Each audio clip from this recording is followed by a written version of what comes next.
The wind had teeth, not the playful nip of autumn, but the deep bite of a thing that meant to kill. Outside, the night sky was a vault of stars so bright and cold they seemed to burn, each one a tiny, distant hearthfire that offered no warmth to those below. Inside the longhouse, Arsa moved with practised urgency, checking the night's preparations one final time. "The windward wall needs more spruce boughs packed along the sill," Arsa said, breath silvering in the lamplight. Kettle nodded, and their eldest was already hauling the boughs they'd cut for nights like this. This was the night the elders had warned about, for weeks. The first true killing cold of winter. The night when the unprepared might not see morning. Arsa ran through her mental inventory as she did each evening after the harvest moon. Food stores hung and sealed against vermin. Check water barrels filled and covered. Check extra fuel stacked within arm's reach of the central hearth. Check livestock penned in their winter byre, the shared warmth of bodies, human and animal, as a bulwark against the cold. Check. In the far corner, her daughter worked steadily at the loom, fingers moving by memory in the dim light. The girl's eyes flicked to the small iron lamp that held just enough fish oil to illuminate her work. Oil that would need to last until spring, rationed like everything else in these months of darkness.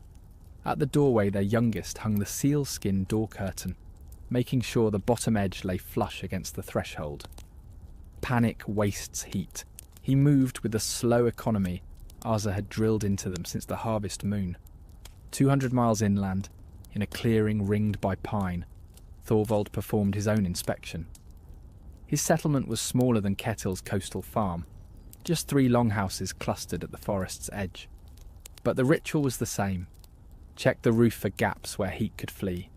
Ensure the smoke hole could be covered quickly if snow began to fall.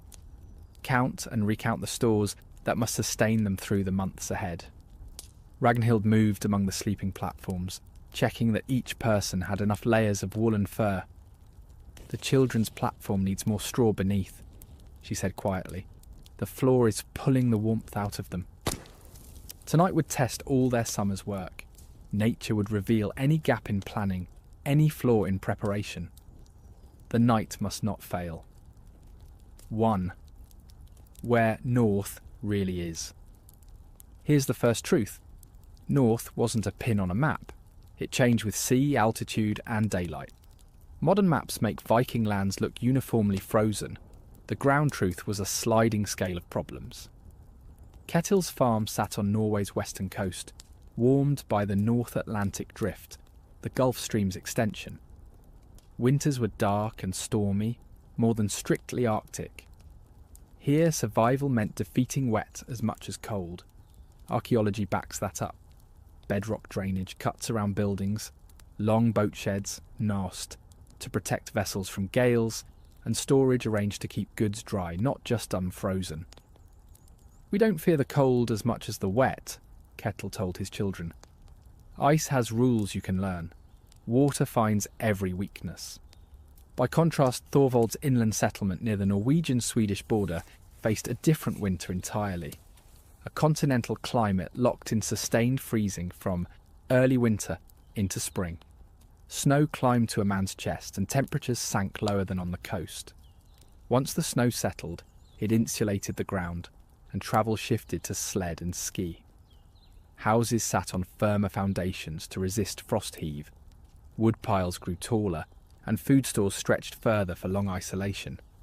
Latitude mattered as much as distance from the sea. At Kettle's farm, the winter sun still rose, barely, for a few hours. Farther north in Lofoten, where the great chieftain's hall at Borg stood, the sun disappeared entirely for weeks.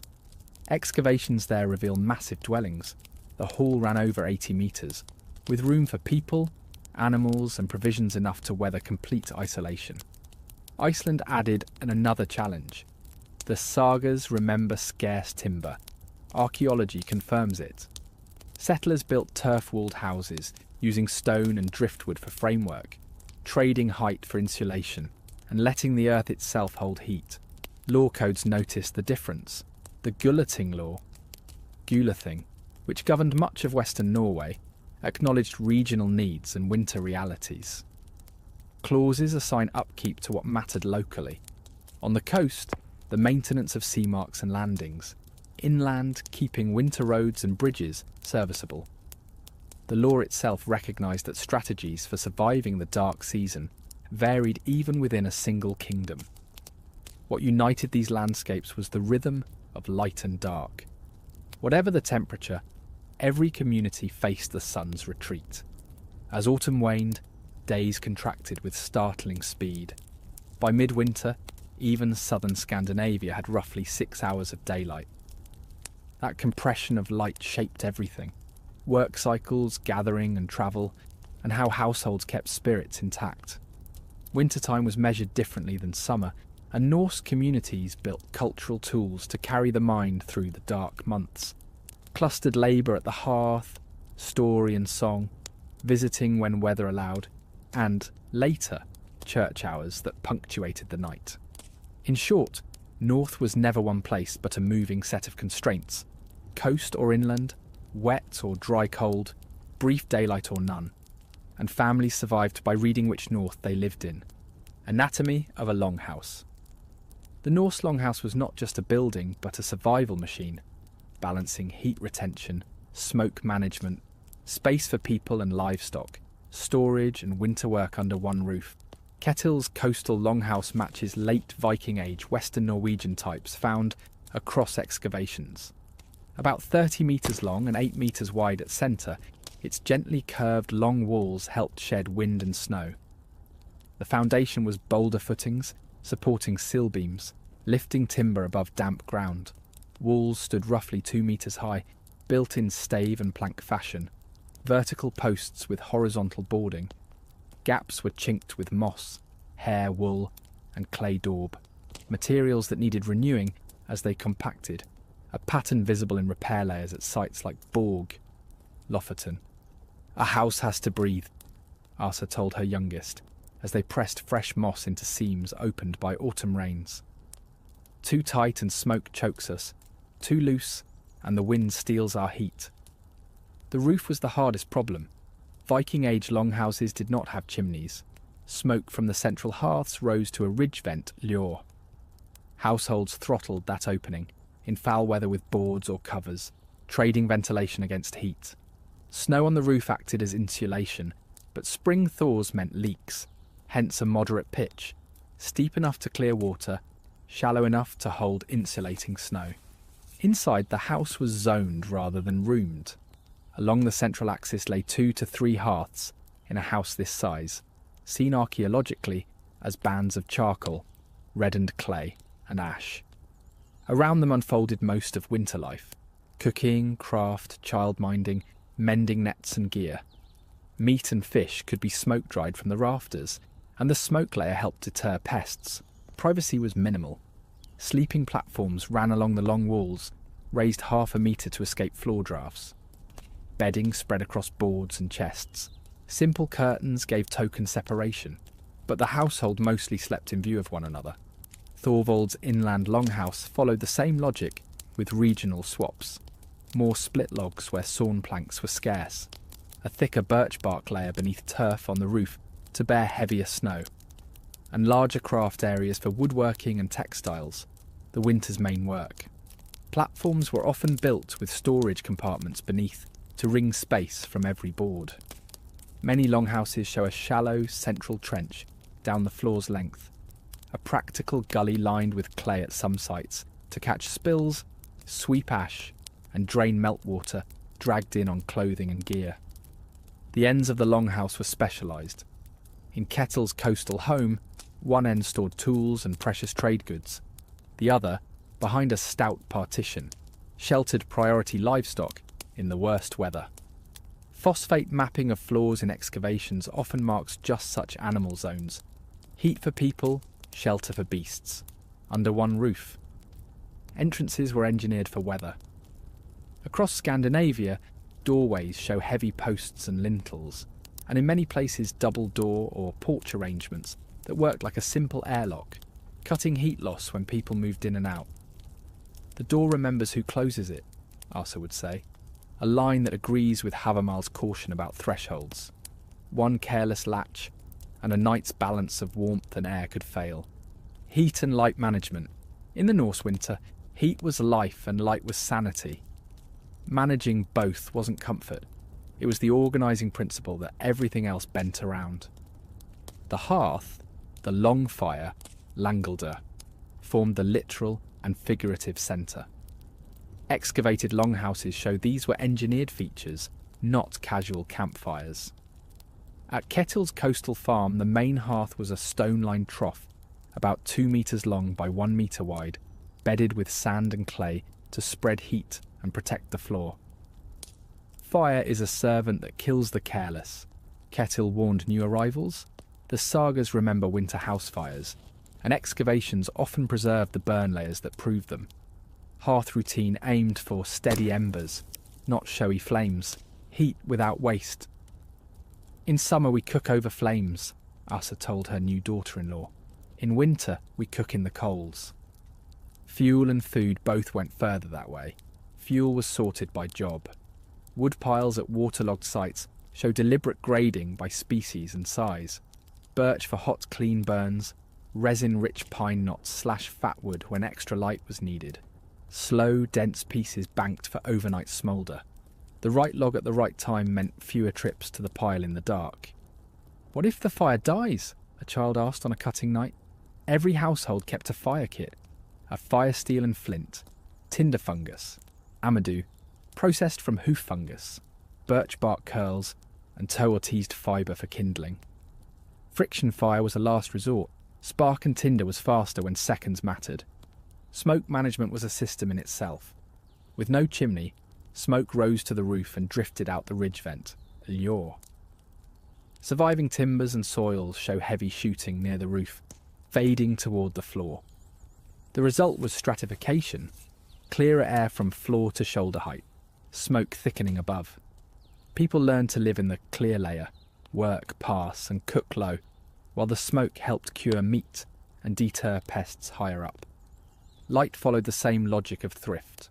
When the sun showed, it was welcomed through small openings. In higher status houses, some apertures were covered with scraped animal membrane or thin horn, rarely mica, to allow a wash of day without losing all the heat. Artificial light came from 3 main sources. The hearth itself, broad, low light for shared tasks. Iron or stone oil lamps, burning fish / seal oil, or rendered fat with a floating rush pith or twisted linen wick. Resinous splints, fat wood, wedged in holders for short, bright jobs, mending, knife work, threading. Light is dearer than gold in winter, Thorvald said, trimming a wick. Oil was rationed like food. Each task had its allowance. The clever part was social choreography, work needing vision, fine textile, carving run staves, sorting grain, clustered by the hearth or under a lamp while daylight lasted. Lower light tasks, spinning, carding, whittling, story and song, moved to the margins. Each flame created rings of activity to stretch illumination further. Heat and light shaped the winter social calendar. Some valley sagas remember neighbours consolidating households during the hardest weeks. Archaeologists sometimes find seasonally idle small buildings beside more heavily used halls, consistent with families pooling fuel, labour and watch. As winter deepened, Ketil's household fell into rhythm. Before dawn, nurse last night's coals from under ash into a living glow. With the day's brief light, spend it on sight-hungry work. By mid-afternoon, darkness gathered. The household contracted to the fire, choosing tasks that matched the ring of light. "How do they carry fire across the ice?" the youngest asked one night, thinking of travellers between farms. The answer would come later, a way to move heat without losing it to the wind, when the weather left them no choice. Clothing as infrastructure. In the Norse world, winter clothing wasn't merely protection. It was infrastructure, as essential as the longhouse. Finds from Birka, Hedeby and Greenland show a textile toolkit evolved for northern conditions that modern fabrics still struggle to beat. "Your summer clothes can fail you and you live," Asa told her children. "Your winter clothes fail you and you die." That was a practical truth. reflected in the care given to winter garments, in both finds and saga hints. The foundation was wool, not a flat, scratchy fabric, but a dual-coated fleece from northern sheep, long, water-shedding outer hairs, tog, over a fine, insulating undercoat, bell. The outer layer sheds snow and drizzles, the inner traps heat even when damp. Winter wear wasn't just thicker summer clothes. Burial sets and fragments point to a layering system. Base, a long-sleeved linen undertunic/underdress to wick sweat off the skin. Middle wadmal, vadmal, a dense 2x2 twill wool, fulled, shrunk and compacted, to block wind. Many fragments hit 8 to 12 threads per centimetre, remarkably tight for hand weaving. Outer, cloaks, capes and hoods, in the heaviest wadmal or hide fur depending on task and region. Clothes are too precious to waste on poor cutting, Asa reminded her daughters. Patterns from graves and bogs show economical cuts that preserve range of motion. Winter garments ran a bit looser than summer, not only for layering, but to trap warm air and avoid constricting circulation. A distinctive piece was the hooded cloak, carpa with hutta. Cloak and hood as one, sealing the neck gap modern coats often leave. Some examples double layer the shoulders for extra weather protection. Thorvald's inland climate leaned harder on fur. Inland finds and later traditions show fur trims, linings at frost risk points, face, wrists, ankles, with preferences like fox at the face, less frost build-up, beaver for wet ground/boot covers, and squirrel for light, warm mitt liners. Footwear could make or break a winter. Boots from Hedeby and elsewhere show a sock-like wool liner, often made by null binding, nal binding, inside a shaped leather outer, with woven straw sedge grass, sennegrass, or felted inserts to lift the foot from cold leather. In severe cold, fur oversocks added another layer. "Your feet are your winter freedom," Ketil said each autumn as boots were readied. Sagas bear it out. Neglect feet, lose mobility, sometimes fatally. Hands used a two-layer logic. Wool liners, null binding, under leather mittens with minimal seams, reinforced thumbs for tool work. The most sophisticated feature was adaptability.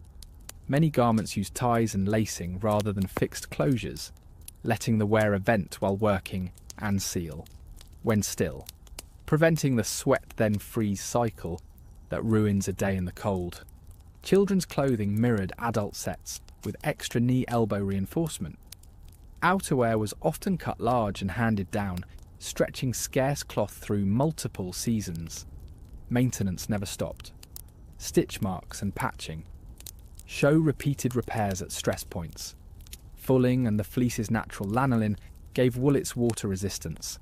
Leather was re-oiled, greased, tallow, fish oil, beeswax mixtures, as needed. In Iceland, vadmal was even a standard cloth of account in law. Warmth doubled as currency.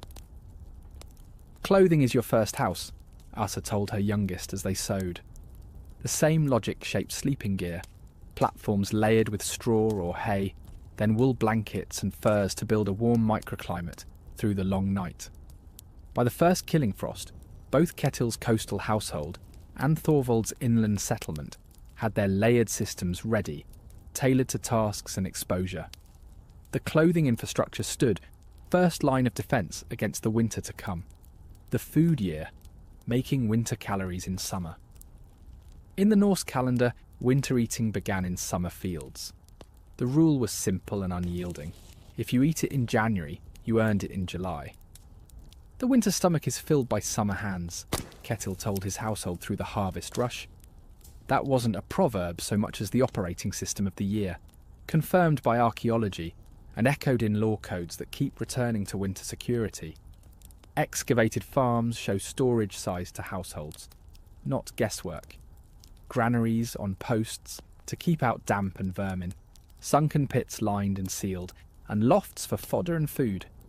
Capacities map closely to family counts and obligations for seed, rent, tribute, and trade.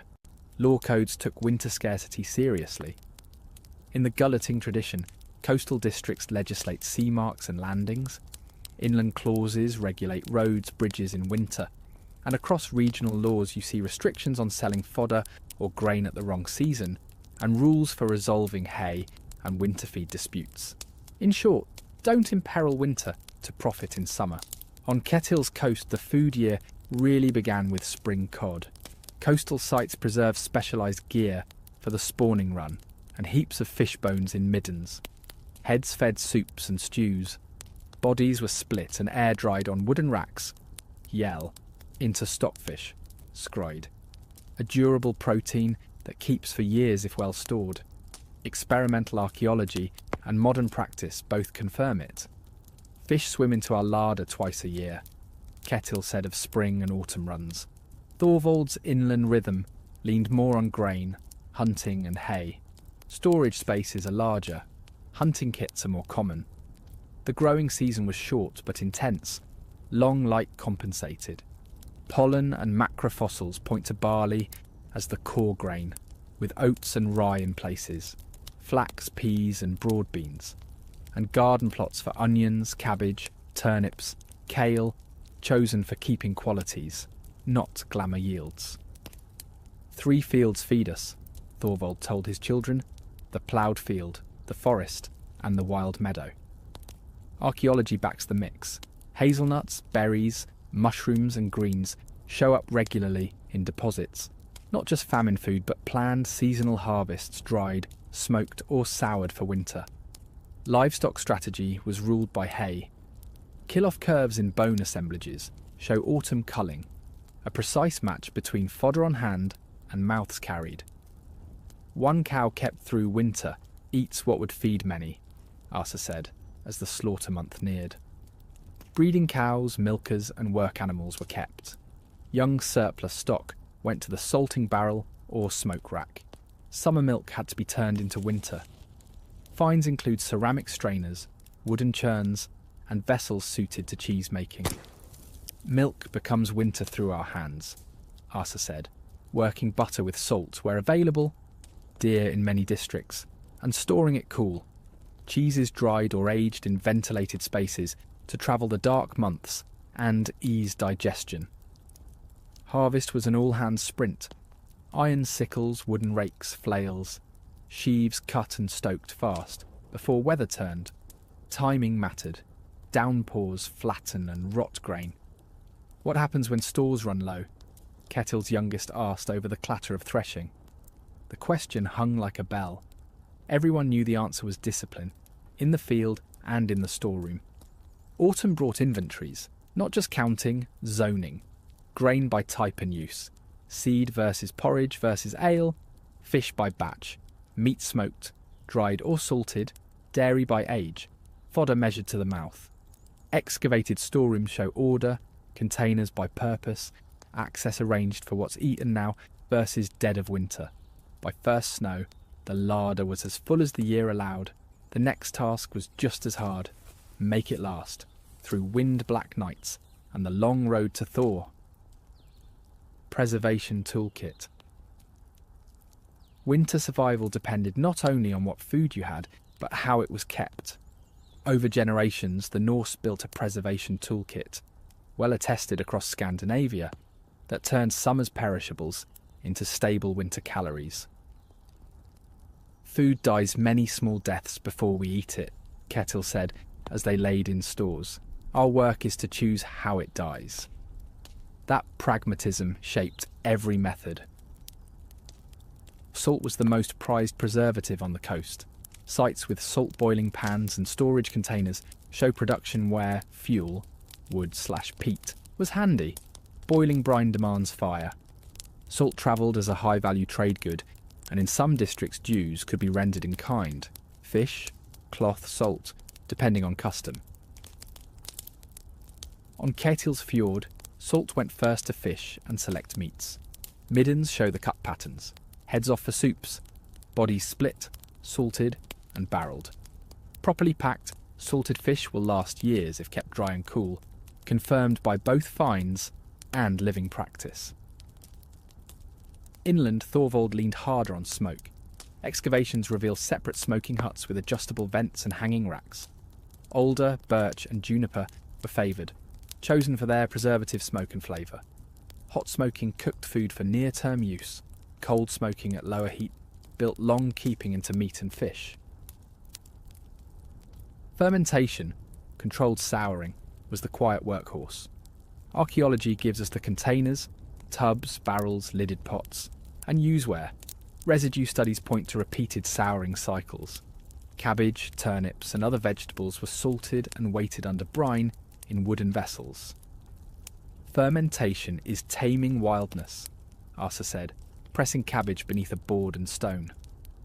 Beyond keeping the food, the souring improves vitamin availability, a winter boon. Milk byproducts were soured too. Whey drinks and cultured milks travelled the dark months safely. Drying was nearly universal. Open sheds and indoor racks near the smoke path used wind and warmth for fruit slices, mushrooms, herbs, strips of meat and fish. Wind and time are free preservers, Kettle said, as they strung turnips and apples by the rafters. Grain, the winter backbone, got a layered defence. After threshing and winnowing, it was dried, on heated stones in small kilns or in warm lofts, then sealed in barrels or large jars, sometimes clay-lined, and lifted off the floor against damp and vermin. Where possible, farms used raised stores on posts, stabber, to keep grain and meal dry, dark and high. Grain sleeps best in darkness and dryness, Thorvald said, checking lids and latches. Dairy preservation ran on multiple tracks, butter salted and, where salt was dear, carefully reworked and kept cool. Cheeses made soft for near term and hard for deep winter. The whey was too valuable to waste, soured for drink or cooking. Preservation wasn't one autumn sprint, it was continuous. Households processed each wave in season, rotated stock, watched for leaks, mould, rodents, and moved goods as conditions changed. The real sophistication was risk spreading. No single method was trusted alone. The same food might be split, some salted, some smoked, some dried, and stored in different places. Never trust winter to a single barrel, Keatle said. If one cask spoiled or a hut burned, the larder still stood. By the first heavy snows, both households had done what could be done. Stores were set. The slow workings of salt, smoke, sour and dry took over. The time of preparation was past. Deep winter has arrived. Now came the test. Making the planned summer carry the lived winter. Water, cleanliness and fire safety. The first blizzard came 3 weeks after winter's true onset, shrieking down from the mountains until the longhouse timbers creaked. Snow banked against the walls and drifted across the roof. Inside, Kettle's household settled into the rhythms that would carry them through the dark months. Water obeys different laws in winter, Kettle told his youngest as they checked the barrels. In summer you fetch it. In winter you engineer it. Excavated wells show insulating linings, clay, turf, packed moss, to slow freezing, and tool sets include ice picks/axes and long-handled dippers for safe reach. On Kettle's coast, a spring-fed run near the house had been deepened and stone-lined, then capped with a low turf and branch shelter, a pattern found at several coastal sites. So the surface skim froze, while water still pooled beneath. Roof leaks in deep cold were more than a nuisance. Water soaks insulation, breeds drafts and can drown a hearth. Excavations take roof maintenance seriously. Longhouses often show more than one hearth scar along the centre line, consistent with shifting the active fire during repairs rather than letting heat die. Inland, Thorvald's water plan differed. With streams sealed under ice, the community cut and maintained ice holes, insulated with boards, brush and snow, backfill between draws. Where available, timbered wells with lids slowed, freeze up. Indoors, households stored covered buckets and tubs, topping them up by daylight when possible. Melting clean ice was preferred to scooping snow, which is mostly air and wastes fuel. The old question returned. What if the fire goes out? Winter practice kept a watched hearth. Embers banked, then fed, never abandoned. Archaeological hearths often show unbroken ash sequences through winter layers, a good sign fires weren't allowed to fail. Fire safety had the force of custom and law. Icelandic gragas and related traditions treat negligent fire that harms others as liable, and arson as an outlaw act, recognition that one blaze in winter can doom a neighbourhood. Fire is a servant that kills the careless, Asa said often. Burned longhouses in the record usually trace to hearth margins or sleeping areas where embers travelled, failures most households work to prevent. Practical measures show up in the dirt, water or sand by the hearth, clear lanes to doors, fuel staged away from sparks, and raised bedding with hearth borders, stone-packed clay, to stop rolling coals. Lids and shovel and pot kits sat within arm's reach. Cleanliness followed winter logic. Personal grooming didn't stop. Combs, ear scoops, tweezers appeared in graves across the north. But full bathing gave way to targeted washing. Hands, face, feet. Inside houses, finds leaned towards small basins and dippers, not large bath vessels. Clean enough to prevent sores, not so clean we waste heat, Asa said.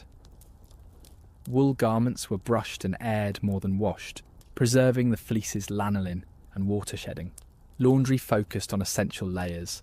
When washing was needed, water was warmed in moderate basins, and garments wrung and hung high, where warmth and smoke hastened, drying and discouraged pests. Waste couldn't wait for spring. Middens show year-round use. Winter layers differ in content, more preserved foods, bones from slaughter, but not in continuity.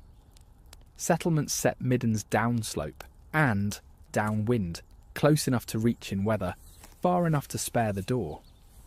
For human waste, sites show latrine areas where ground is allowed.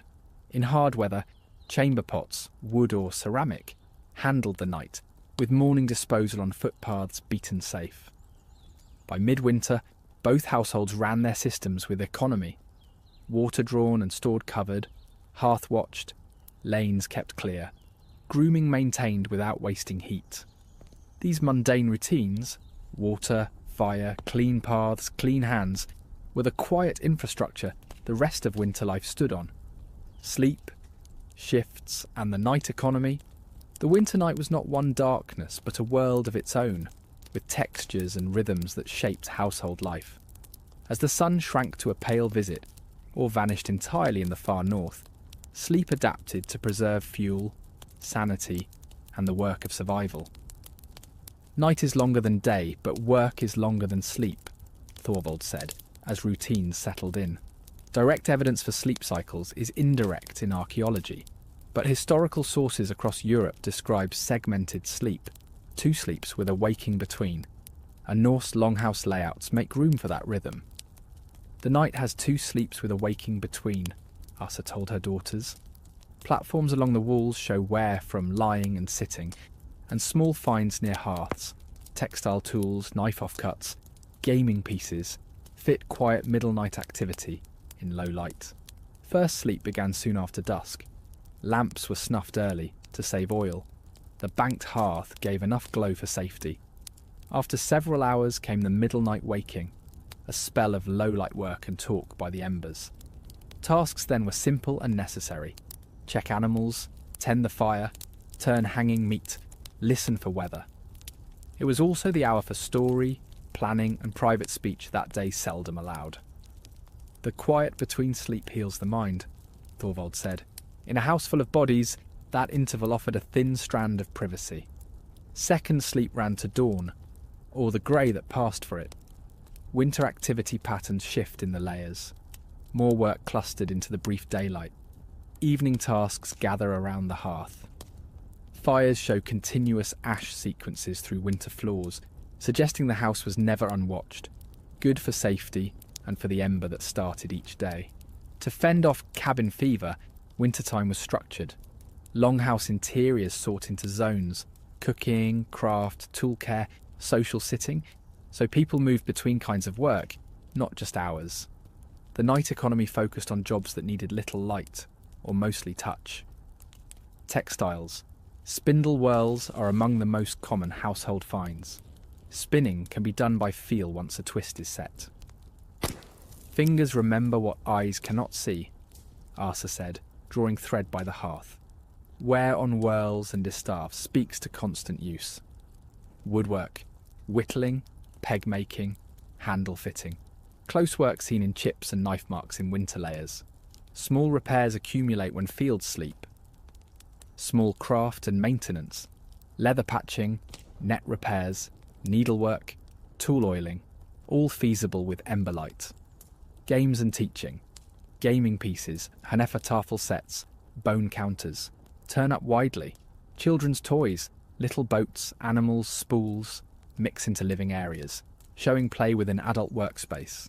Sleep itself was communal. Platforms along the walls, raised off drafts, held bedding of straw or hay, then woolen furs.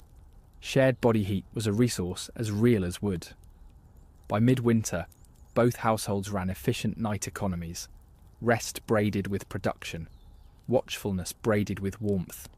The structure of time, as much as the pile of wood or sack of grain, was a tool that carried them through the darkest weeks. Animals as heaters and co-workers. As winter deepened, the boundary between human and animal space grew fluid. Excavated farms show a practical bargain. In winter, animals were heat sources and co-workers, not just property. A cow gives milk twice in winter, Kettle told his youngest. Once from her udder and once from her heat. Architecture agrees. Many longhouses or their outbuildings include byres/stalls under the same roofline or linked by sheltered passages. Phosphate mapping of floors often marks animal zones, highest in winter layers, beside human living areas, yet divided by partitions and gutters. On Ketil's coast, the most valuable stock, milch cows, breeders, working oxen, stood at one end of the house, separated but sharing the roof and general warmth. Drainage channels and manure tools turn up in such spaces. Households manage waste as fertiliser in waiting, stacking it where spring carts could reach. A single full-grown cow sheds roughly the heat of a small space heater, approximately 0.5 to 1 kilowatt. A few animals change a room's balance. That warmth came with chores, mucking, bedding, watering. Winter barn layers in excavations show regular cleaning and thick bedding renewals. Thorvald's inland plan was leaner. With colder air and tighter hay, stalls were smaller. Autumn culling left only animals that earned their feed. Breeders, milkers, draft beasts and wool. Bone profiles in winter middens often skew to older stock or selected young culled before the hay months. Beyond heat, animals worked the winter. Horses and oxen kept paths open. Repeated passes packed snow between house, well and store. Finds include winter horseshoes, with corks or cleats for ice grip. Smaller animals mattered too. Cats are common in household layers across Norse sites. Their most likely job was rodent control near grain and fish stores. A good mouser earns the cream, Asa said, and many farms plainly kept them indoors. Dogs range from small hearth companions to large herding hunting types. Skeletal wear and cut/repair marks suggest regular work. Guarding, hauling small loads, trailing game. And the distribution of dog remains and paw impressions inside houses points to shared living space. They were warmth, warning and workforce. The most intimate winter arrangement was with small fowl. In hard cold, hens and other birds were sometimes kept in baskets/boxes or penned zones inside or just off the living space. Easier to protect egg layers, easier to water and feed, and a focused heat source that could be moved. Outdoor stock that could not come inside still got engineered shelter. Turf-banked walls, double boarding where available, windbreak sighting, and deep bedding. Tool sets include winter forks, rakes and cutting bars for hay and icework. What about a winter berth? The question sharpened as bellies swelled. Byres often show small enclosed stalls with extra bedding, the likely answer for carving, lambing in frost, with warm water kept near the hearth and carried out quickly. By midwinter, people and animals formed a single heat work economy. Heat flowed from stalls to sleeping platforms. Grain flowed to mouths that pulled sleds. Manure flowed to the future field. Care went both ways, and that partnership carried both species towards spring. Coastal farm. The storm built like a wall. One moment Ketil's fjord lay under a hard blue sky. The next, clouds boiled over the ridge and the wind came with teeth. "Inside, now!" Ketil called, already swinging the shed door against the first volley of snow. "Secure everything and get inside." Coastal farms learned to build with the weather. Walls on the windward side were double boarded and turf banked. Yard walls made a bite that broke the gale. Outbuildings stood like fingers to catch and calm the blast before it hit the longhouse. Drains cut to bedrock kept the yard from turning to slush and ice. A spare doorbar leaned behind each threshold. A roof pole stood by the hearth to work the smoke vent when snow tried to choke it. Within minutes the household was at stations. Children laid extra bedding along the inner wall, fur side up, linen to skin. Asa ran the storm list without raising her voice. Hearths higher, roof vents checked, animals to inner pens. The animal end of the hall began to steam as breath and bodies raised the damp. Someone opened the little louver above to bleed it off before it turned to rime. Snow went past the smoke hole in hard horizontal lines. The first danger wasn't cold, but wet. Melt on the wrong beam meant drips on stores, rot in insulation, and a dead fire when you could least afford it. A bucket and cloth kit stood ready at the worst drip seams. The roof crew, 2 nimble teens, took turns on the ladder under the ridge, working the lejour with the long pole. Wider to clear smoke, narrower to keep heat, a finger's breadth at a time. Near the stalls, Frida called, "Mother." The ewe started. Winter births were a gamble. The ewe was moved to clean straw near the hearth, but not so close that heat would stress her. Asa set out the box no one liked to touch. Thin bronze hooks, bone spatulas, linen bands, honey pot.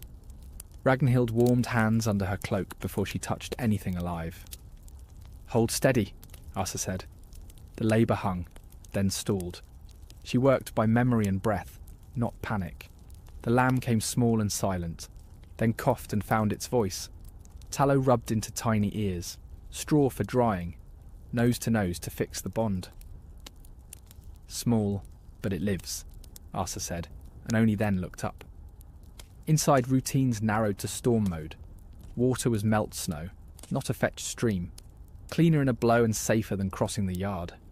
A snow block sat on a grid, above the side hearth, melting to a slow drip into a waiting pail. Cookwork shifted to stores by the living space. A pot of barley and dried fish, a handful of sour cabbage to brighten it, a thumb of vinegar saved for weather like this. The grain pegboard dropped 1 notch at dusk. The fodder rope, knotted weekly since harvest, told everyone what was left without a word. On the second night the wind changed pitch. The house talked back in small groans. Snow drove under the eaves and started a roof sag along the north run. Ketil called for the purlin props, 2 shaped posts with padded heads, and set them under the long beam, a winter crutch to carry the load until the blow passed. He walked the windward wall with his palm, feeling for the chill stripe that meant a leak. The boys added another bank of spruce boughs outside where the draft told the truth. A storm finds every lazy habit.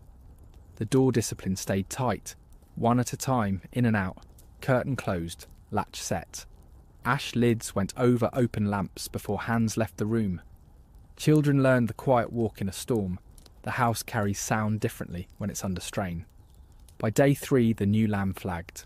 The ewe had little to spare. The cold takes milk first. Asa warmed a mix the house kept as insurance.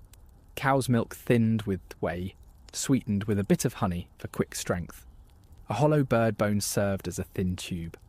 The lamb took a little and then a little more. The hearth log pattern changed to protect the feeding times. Short billets often, not long sleepers, so someone was always by the fire when the lamb needed heat. When the wind eased at last, Ketil and the older boys cut their way out through a drift higher than a man. The boat shed had lost a strip of turf. The net frame was down. The north shed, had a roof tied in knots by the gusts. None of it waited for spring. The roof turf was reset while it was still wet and heavy enough to bed. The net frame was lashed with fresh, tarred cord. The shed roof got a temporary patch of bark and poles, good enough to hold until a dry day. Repairs in winter were triage and sequence. What keeps heat? What protects food? What saves work later? Tool care ran alongside, whetstones out, edges dressed, iron rubbed with fat and soot to resist wetness. Fish racks were checked, salt barrels were rolled to wet the joints and keep them tight. The storm ledger, a scrap of wood with notches, got 4 new marks, lessons to build into the next calm day. The lamb lived, the house was held. The storm had taken fuel and fat and sleep, but it had not taken anything the farm couldn't replace. Winter work that pays in spring. Deep winter isn't dead time, it's investment season. What you repair, twist, scrape, stitch, and season now decides how fast you stand up in the thaw. The floor tells it. Curls of ash and birch, a drift of carded wool, a scatter of bark chips, a neat pile of iron filings by the oil stone. Cahill lays out the boat list. Oar blades first, ash billets split along grain, draw knifed on a low shave bench, the loom of each oar, oval where the hand rides, square where it bites. Edges are thinned and heat bent over steam from a kettle. Pitch glue, pine resin, charcoal, and a breath of beeswax warms on a shard of soapstone. Moss caulking is teased and tapped into plank seams with a narrow beater. Seams get warm resin brushed in with a bristle tuft. A sail patch is stitched in linen with a boar bristle, needle, and waxed flax thread. Corners take reinforcing tabs cut from old shoe soles. Rope gets spliced, frayed ends whipped and tarred. Buyer heat dries it all. Tool days run like liturgy. Hafts are checked for tight shoulders and wedged cheeks. The axe that rattles gets a green wood wedge and a lash of rawhide to set it through a few wet-dry cycles. Files are carded clean. Whetstones soaked and graded, coarse for shaping, fine for shaving. Bevel angles are kept honest with a scribe mark on a scrapboard. Iron gets oil and a rub of tallow to keep back bloom. Nails are sorted by length into partitioned boxes.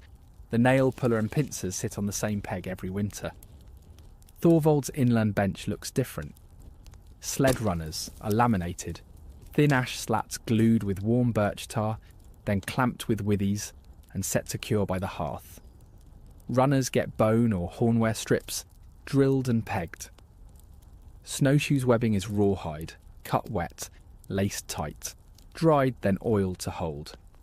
Ski care is weekly, the glide ski scraped smooth, the grip ski dressed with fur strips set to point backward, both waxed with a mix of pine resin, fat, and a whisper of ash for the day's snow. Probe poles get iron tips reset. Barrels and bins are capital goods. The cooper's kit comes out. Stave edges are trued with a long knife. Crozes cut the chime groove. Hoops of split hazel are twisted and dried, then hammered down onto the raise. Leakage is smoked. A bit of damp cloth pressed along seams to find the whisper. Pitch seals what wood won't. Lids are scribed to each barrel. Each gets a mark scratched on the rim, so the right lid finds it fast in spring chaos. Textiles are silver in waiting. Wool is picked to free burrs, carded to align fibre, and sorted. Thell, soft undercoat for warmth. Tog, long outer hair, for strength and watershed. Spinning runs daily. Heavy whirls for warp, light for weft. Usser keeps a weight line. Each spindle is weighed and labelled so thread types stay constant. Dye days punctuate the weeks. Madder root for red, woad for blue, lichen for golden brown. Urine vat turned and warmed behind a screen. Alum if trade allowed, iron liquor made from nails in vinegar if not. The warp-weighted loom stands braced. Loom weights hang even. Heddle rods tied clean. A temple holds cloth width true. A pattern band, narrow tablet woven trim, earns trade coins in spring. In the evenings, nalbinding fills socks and mitts, where knitting has yet to come. Leather never sleeps. Bark tan from summer sits in barrels. Winter is for cutting and mending. Soles are lifted and replaced, uppers patched with skived seams turned inward. Awls bore clean, waxed thread and boar bristle pinch through tight holes. Lace holes get rawhide washers, mitts get fur cuffs to stop frostbite. Strap ends are doubled and stitched, then rubbed with tallow and soot, weatherproof and handsome. Smallwares pay quickly. Birch bark boxes are coiled and locked. Baskets are woven for fish and for fields. Eel pots are bent of split hazel and pinned. Bird snares tied with horsehair and a slip knot that never chews free. Net mending is a winter sport. Knots named, mesh counted. A torn square becomes a taut square, while a verse is sung. Candle forms are set, tallow clarified, rushlights dipped and racked. Lamp wicks are twisted from linen waste and rush pith. The preservation chain gets winter links too. Ember pots are made for travel. A small clay vessel lined with ash, a lid with air pinholes, a wire bale to carry under a cloak. Embers bedded deep will live from house to house. Soapstone trivets are carved to steady pots at precise heights for fuel thrift. Haybox chests are lined with teased wool and chaff to hold heat longer. Seed is counted like treasure. Barley is winnowed indoors, a basket and a boy's steady arm. Chaff to bedding, grain to seed versus meal bins. A germination test sits by the hearth. A handful of kernels sprouted on cloth tells if the field will answer. Ploughshares are filed, harrow teeth tightened, yokes inspected, harness stitched and oiled. A tool inspection day repeats each fortnight. Each item is named, lifted, and put back exactly where eyes expect. Time saved later is made now. Children apprentice by inches. One carves peg after peg until his shouldered fit slides true. One spins 100 arms lengths of coarse warp. One stitches a practice heel on a scrap sock. One files nails from sprues into neat piles. Each has a winter tally. When the notches fill, the child may choose one lesson: fire carry, splice, or a new knot. The last piece is a quality ritual. Every 7th night, inspection. Boat seams tapped, runners flexed, loom dressed tidy, edges keen. Floors are named without shame and assigned. This will pay us in Thor, Kettle says, and the line of made things is a promise. Oars stacked, barrels tight, ropes coiled, cloth rolled, shoes paired, tools sharp. When the ice lets go, all that waits is muscle and light. The work that couldn't be done in winter is met by work that is already finished. Moving on, snow and ice. The world changed its roads. Marsh turned to marble, lakes became boulevards, ridges with their wind-shaved backs ran faster than valleys, hip-deep in drift. Winter didn't block travel, it wrote a new map. Winter changes the map, Kettle said, handing his youngest the ice probe, a long pole with a hooked end. Test first. Step second. Close to home, feet got wintered. Leather shoes higher at the ankle, with an inner of knoll-bound wool, straw footbeds swapped often, and fat wax rubbed into seams to push back wet. On glaze ice, a pair of bone creepers, simple plates with shallow ridges, strapped under the sole kept pride and bones intact. Iron points were for longer hauls and animals.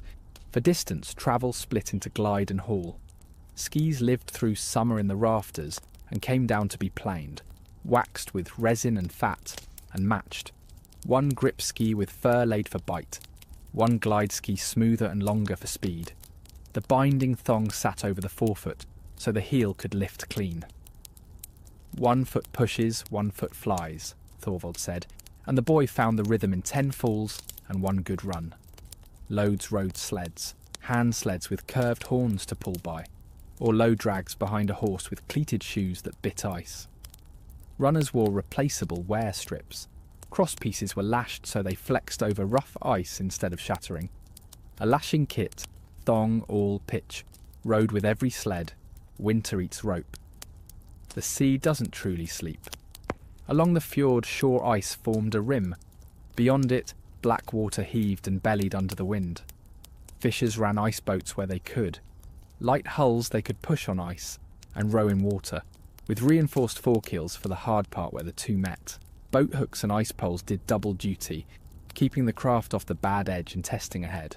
Ice has voices. Singing can be sound. Booming can be safe. Silence can kill. The pole told more than ears did. Blue hard is good. Candled white is death. Black thin under snow is worse because you can't see it. The rule was spacing. Never all on one line. Never trust where fox or hare crossed. Always carry 2 fires. Flint and steel in the breast. Banked coals in a little lidded pot to light shelter with wet hands. Routes were memorised and marked. A route staff held the order in notches. Split spruce. Wind-cut boulder. The whisper bend where water muttered under ice. On forest tracks, travellers blazed with an axe.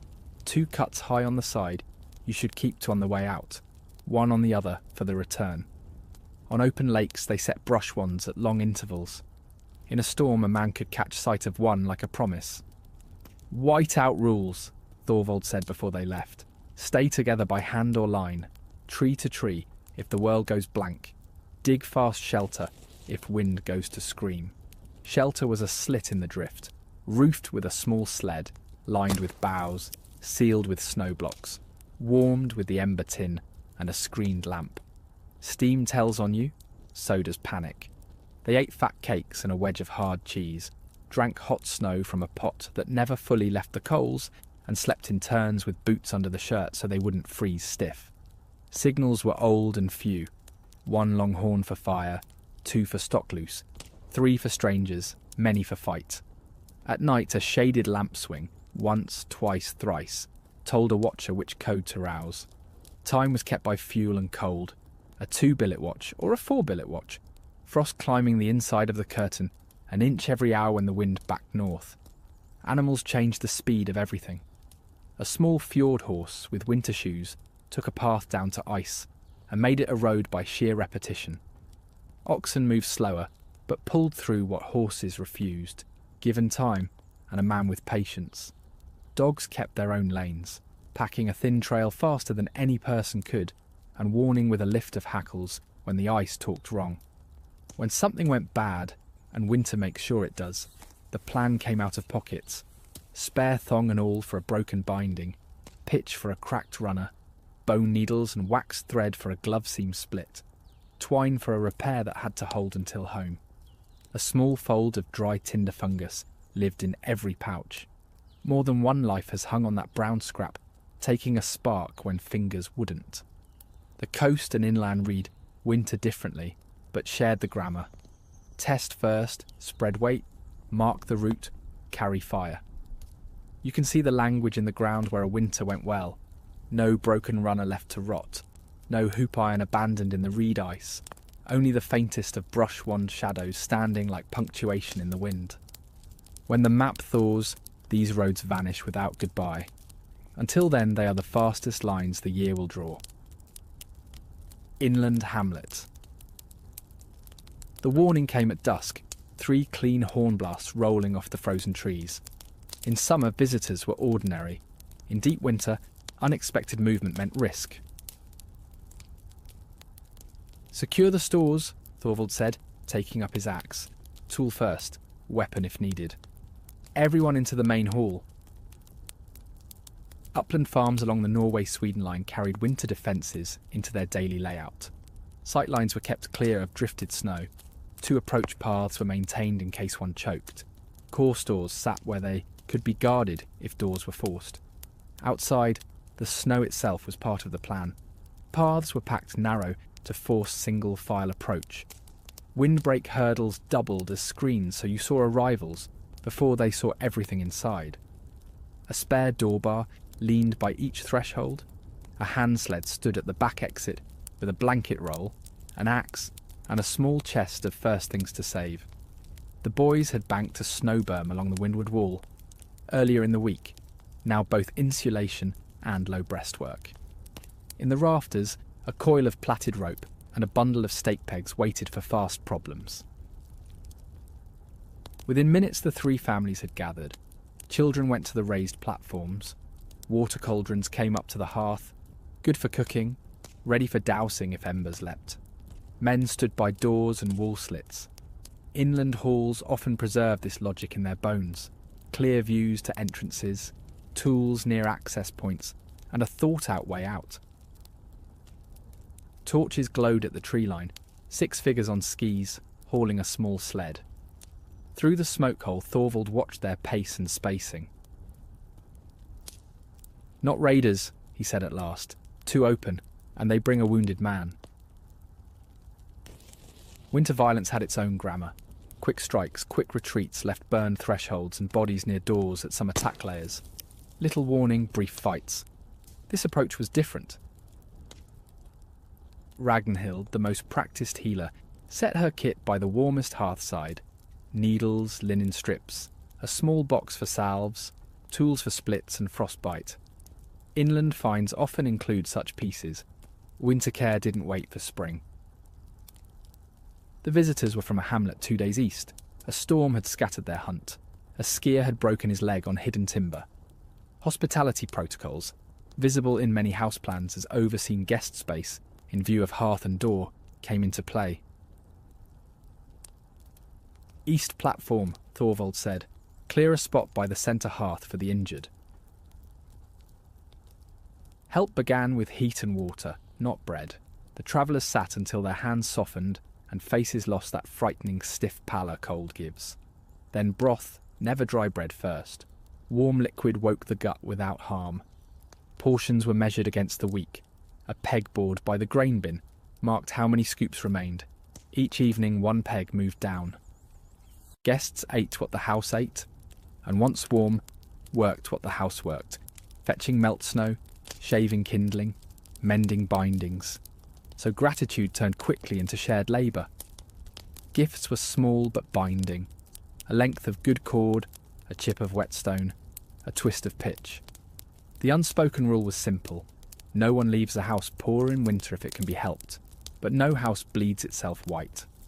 Balance was maintained by witnessing promises to repay at thaw. Their gear matched inland travel sets. A light drag sled, snow probes for testing depth and crust. A striker light and tinder, spare thongs and a lump of resin for fixes. "What if raiders come in winter?" a younger man asked. "Then we have these," Thorvald said, nodding to the ready rack by the door. Spears, axes, bows kept serviceable through the dark. Law traditions in the region, like Frostathing, speak to the same balance. Shelter to travellers in peril, duties of guests, a household's right to protect its means of survival. Ragnhild examined the leg. Set by the fire's edge, traction and straightening, splints carved to fit, linen binding, and elevation on a low frame. For pain and swelling she brewed bitter willow bark and a honeyed drink. Honey also dressed shallow wounds. She checked fingers and toes for the waxy shine of frostbite and warmed them by skin and breath, not flame. She greased knuckles and heels with tallow and beeswax to keep cracks from deepening.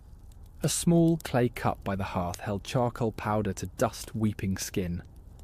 Boiled linen strips dried on a hoop near the smoke hole for the next change. Healing in winter ran on schedule as much as materials.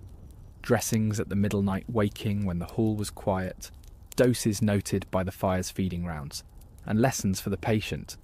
Good pain is the dull pull of knitting. Bad pain is sharp heat, swelling, stink. With extra bodies in the hall, Thorvald reset the watch rota. Winter nights followed the 2-sleep rhythm. First sleep until the coals thinned to red. A middle watch for 2 men to circle byre and woodpile. Second, sleep toward dawn. No water clocks, time was kept by fuel. 2 arm-length billets for a short watch, 4 for a long. Horn codes were simple and old. 1 long for fire, 2 for loose stock, 3 for strangers, many for raid. Each watcher tucked a bark-wrapped ember tin under his cloak, so a dropped lamp wouldn't leave him blind. At changeover they exchanged 2 facts: wind and cold, tracks seen or not, so no one started ignorant. Over 3 days the hall adjusted. Food sharing followed custom. Guests brought dried meat and fat. Hosts offered bread, broth, stored greens. In winter layers you often see more varied food traces, clustered where guests sit.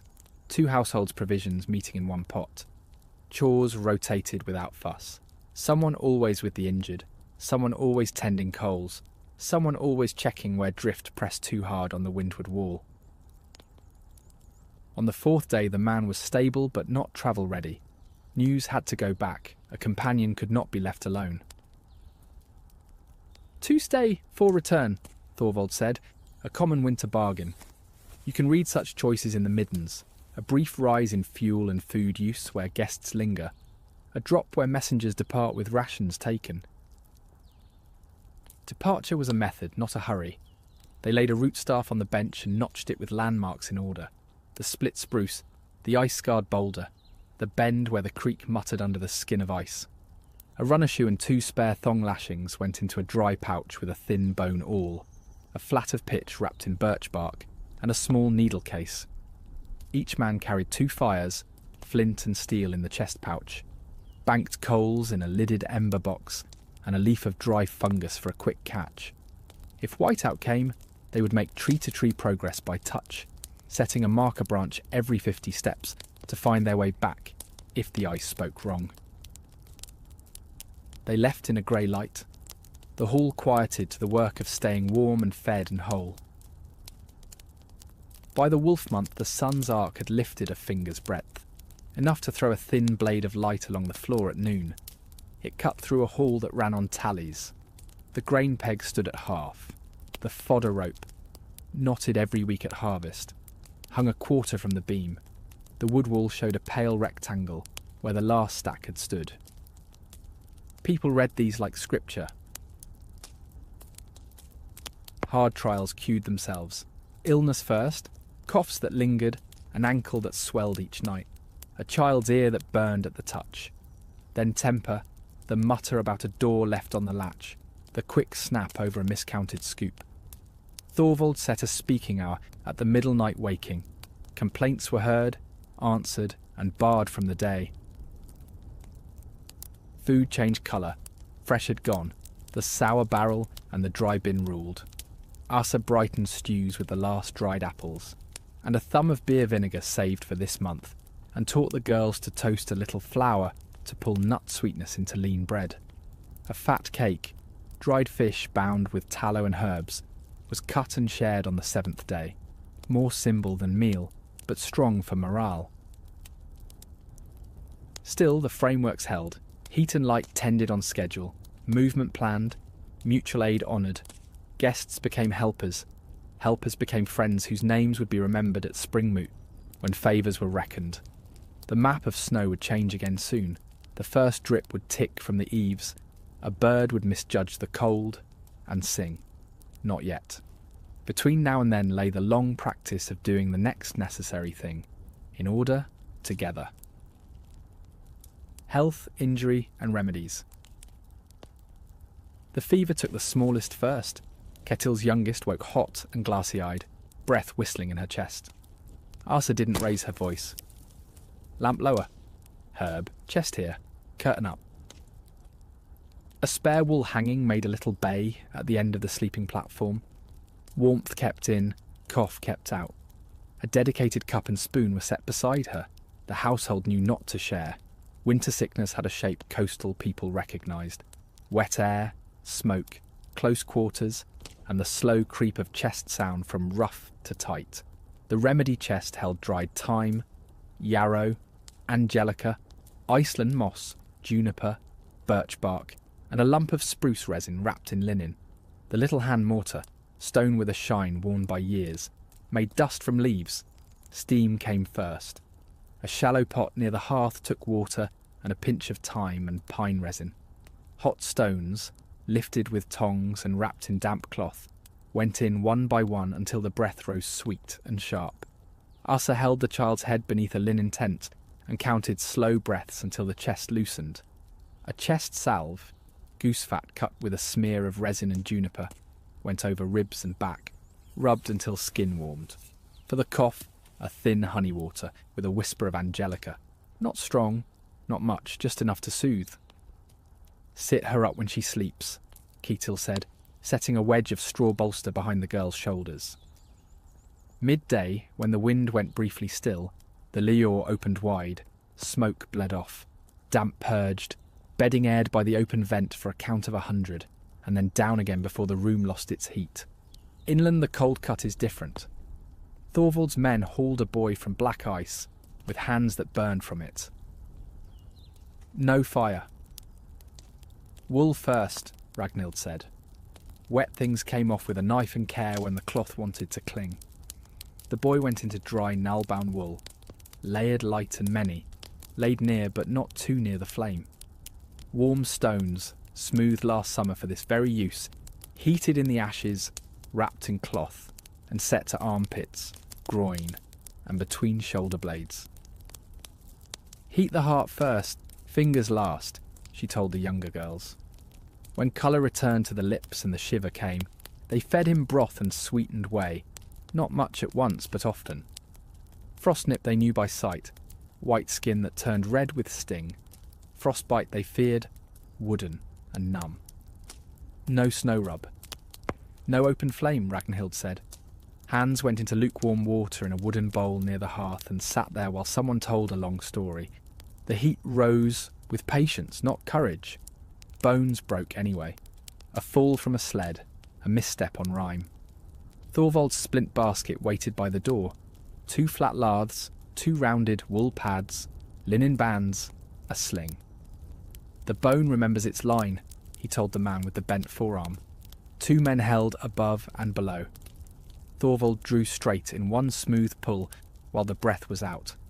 The arm lay between the padded laths, bound firm with woven bands, then hung in a broad sling, so the hand sat higher than the heart. A willow bark decoction, bitter and honest, took the worst of the ache. Cuts and gouges were everyday trouble. Rot was the enemy. Asa's rule ran in 3 steps.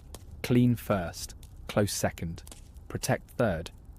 Clean was warm water with a pinch of salt or a time wash from the simmering pot. Grit came out with a bone probe or a bit of linen twist. Edges were snipped neat with small shears if they were ragged. Close was horsehair or fine linen if the edges met. If they didn't, a resin plaster, spruce pitch softened with fat. Took a linen pad and stuck it tight. Protect was a honey dressing, under a dry wrap, changed when the cloth spoke sour. Hands were washed in warm water after, even when water was dear. Asa kept a little bowl by the hearth for exactly that. Burns came from lamps and kettles.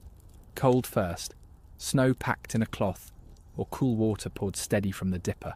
Then clean linen, then honey thin and shining, then cloth again. No fat on raw heat, no bursting of blisters, unless heat had trapped under skin and begged release with a small clean prick and a resin wash. Eyes stung in smoke months. A rosewater rinse lived on the shelf for those with ash-smarted lids. Linen shields, little half-masks, hung near the combs for nights when the smoke layer got low. A sweep of light wood across the rafters once a week kept soot from drifting down all at once when frost let go. Teeth carried the grind of stone-milled grain. Ache got clove-scented mead if there was any. Most houses had none. More often it got warm salt water, a soft linen wick dipped in honey and herb, and thyme. A tooth key was a rare thing. Most houses owned patience and distraction instead. Childbirth waited for no season. The birthing board, plain smooth and oiled, came out from under the platform. The linen roll laid ready, the knife for the cord re-rubbed with resin and salt. Warm water, steady hands, quiet voices. A poppy seed infusion was known in some places. Asa's house did not trust it. They used heat, pressure, honey and prayer, and counted their luck openly when both cried. Sore minds showed before sore bodies. The mind freezes before the body knows it's cold, Kettle would say, when a man went quiet too long. They fought it with work that finishes. Light when there was any, mead shared when the pegboard allowed, story at middle watch, and the walk to the door and back every day. A path was safe. On bright noon frost days, the bedding went out 5 minutes to the beam for clean air and sun on cloth. Enough to lift the smell, not enough to steal the heat. The house held a sick watch like a fire watch, names on a tally, a cup of broth marked for the patient, a rag for the brow tucked into the curtain rope. Tools for care lived together. Mortar, spoon, scalpel, horsehair, band, and a bundle of kindling, so the watcher never had to leave the room for flame. By late winter, both households had paid the season's due. A fever loosened, a bone set, a hand saved from black, a scar to remember a lesson. None of it was luck alone. It was stored knowledge and steady hands. The winter craft that keeps names in the house list when spring finally speaks again. Risk, theft, and winter lore. When the barrels ran low, glances got longer. A missing sack of barley, a lid left ajar, footprints where no one should have walked. Winter sharpened not only hunger, but suspicion. Summer law needs witnesses, winter law needs wisdom, Thorvald told his son, after settling a quarrel over a vanished side of smoked meat. Formal thing assemblies could not ride the snow roads. Judgment lived under each roof. The high seat, that slightly raised place by the central hearth, became a court as much as a chair. The householder heard, weighed and ruled, with kin and servants as audience and two steady folk as oath helpers when the matter bit deep. Come Thor, a spring thing could affirm, amend or fine, but winter needed order now. Storage spoke law before any words did. Grain sat in the loft behind a removable ladder, barrels on trestles so mice met wood and not staves, a locked chest with iron hasp and key for salt, and tools too dear to lose. Doors bore crossbars smoothed by hands, and latch strings were drawn in at night. You can read the house's anxieties in its joinery. Double pegs on storeroom doors, a staple set too high for a child's reach, a little cavity in the sill where a key sleeps wrapped in wool. Theft in winter was not the same as theft in summer. Gulathing practice held that matters urgent for life, food, fodder, fuel, drew harder payments when stolen under snow. In winter, theft takes breath, Kettle told his neighbours when a barrel of dried fish went light. Froster custom likewise counted season, and need in measuring wrong. Take what a man can replace in a week and pay once. Take what he cannot replace till summer and pay dear, and in some places lose honour standing until the debt lay fully returned. No one quoted clauses. Everyone knew the shape. Proof wore different clothes in winter. Tracks told truth. Stride, tread, nail pattern, the way a man drags a bad knee or sets a heavy load. A broken crust by the fence, a smear of resin on a cuff from a particular barrel lid, a snow-bruised patch where someone had stood long to lift.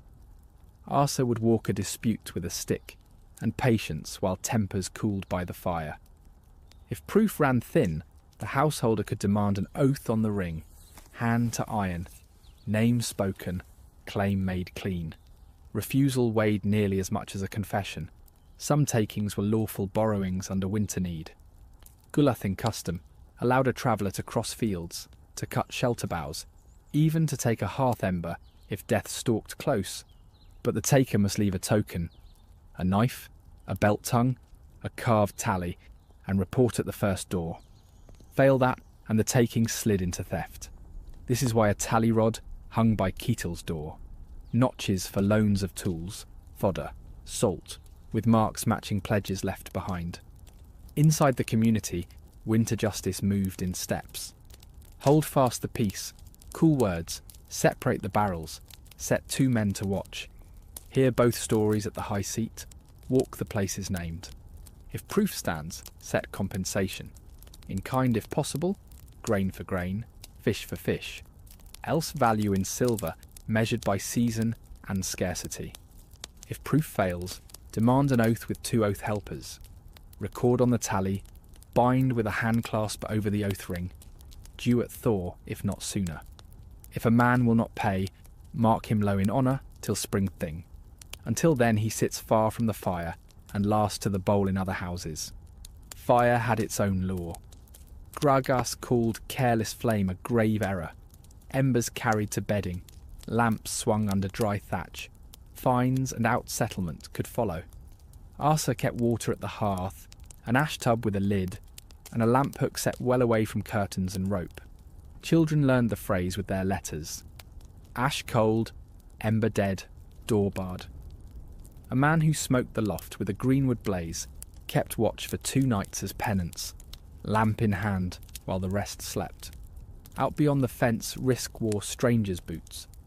Winter raids were rarer but cruel, vast, quiet, hungry. Inland hamlets kept a snow watch, a raised stand cut clean of drifts, a horn wrapped in wool against freeze, a dog that knew men by gait. When the horn blew twice, women banked fires and pulled bars. Men took spears and bows to pre-tramped lanes that gave firm footing where an enemy floundered. Caches, a shovel, a spare bowstring, 2 flat cakes, hid under a marked stone beyond the last fence, because sometimes scattering saved lives better than standing. Inside the theft cut deepest. Law made room for hunger and shame both. If a thrall stole food, the owner paid, first in discipline, then in compensation, for a hungry servant reflected on the house as much as on the hand that took. If a guest stole, he was stripped of guest right, named aloud at the next gathering, and no door opened to him without a surety walking at his shoulder. Winter also bends boundaries. Frozen rivers became roads. Marsh turned to meadow hard as stone. Froster custom let men cross and camp where summer forbade them, with limits: no fence broken, no haystack touched, no store opened without token left and word given. A man who kept to the rules could knock on any door and ask for ember, water, and a little bread. A man who did not find horns calling neighbours by name across the snow. When payment could not be made at once, Winterlaw asked for sureties. A brother, a neighbour, sometimes a pledged tool laid in the other's chest. Tallies matched, 2 halves of the same split stick, each with the same notches. In spring the halves met. If notches aligned and goods returned, the stick burned, and the matter died. By late winter the tightest weeks arrived, stores thin, tempers thinner. What kept hands from throats were habits and known rules. Oaths on iron, tokens for borrowings, double due for life goods, fire watches, paths patrolled, guests helped under law and named under law when they failed it. When the ice went soft and the roads opened, the thing would hear the winter's list. Most would arrive already settled, silver weighed, grain replaced, hands shaken over the ring, because men who had to live together through the next winter preferred a peace they had made themselves. Spirits, stories and sanity. The worst cold presses on the body, the longest dark presses on the mind. The Norse answered it with a winter sanity kit. Story, song, games, small rituals and scheduled kindness, kept as deliberately as firewood. Stories are food for the winter mind, Asa says. When the lamps are trimmed low, the hearth becomes a stage. A story stool, smoothed by years of seats, faces the house.